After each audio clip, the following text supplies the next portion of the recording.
ஒரு பிரபல லாயர், அவரு பிரபல லாயரு, ஹைகோர்ட் லாயரு, எனக்கு ரொம்ப வேண்டப்பட்டவர். சரியா? நான் வீடு கட்ட காரணமாக இருந்தவர். புரியுதா? அவர்லாம் வீடு கட்டிக்க முடியாது, லோன் போட்டு தான் கட்டணும். இருந்தாலும் அவர் அன்னைக்கு தூண்டுதல் பண்ணலைன்னா செஞ்சிருக்க முடியாது. ஐசிஐசி பேங்க்ல லோன் வாங்கி வீடு கட்டியிருக்கிறேன். புரியுதா? அப்போ லோன் வாங்கி வீடு கட்டியிருக்கிறேன்.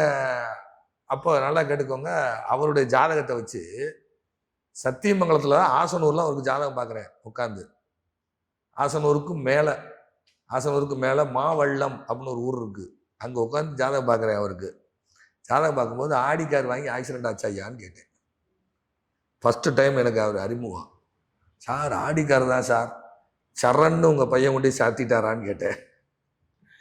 சரன்னு பேர் கொண்டாளுக்கு ஆடி கார் செட் ஆகாது, கொண்டு அடிச்சிட்டாரான்னு. என்னங்க ரொம்ப பயங்கரங்கன்னாரு.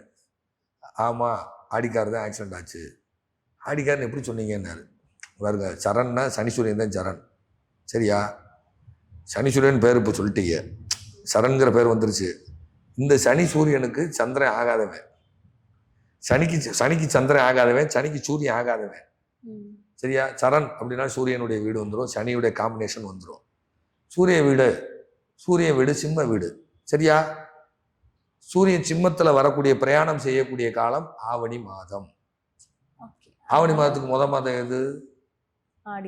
ஆடி மாதம். தனுசு லக்னத்துக்கு தனுசு 1, மகரம் 2, கும்பம் 3, மீன 4, மேசம் 5, ரிஷபம் 6, மிதுனம் 7, கடகம் 8. கடகத்துல தான் சூரியன் ஆடி மாதம் வருவாரா? லக்கணப்படி அவருக்கு 8ஆம் இடமா? அது ஆடி மாசமா? மேசம், ரிஷபம், மிதுனம், கடகம் 4வது வீடா? 4ஆம் இடம் தான் 4 கால் வாகனம். சரியா? 4 சக்கர வாகனம். சரியா? அப்போ ஆடிக்கார் வாங்கினா இவருக்கு ஆக்சிடென்ட் ஆகும், சரண் ஓட்டினா ஆக்சிடென்ட் ஆகும். இவ்வளவுதான் மேட்ரு. போங்க.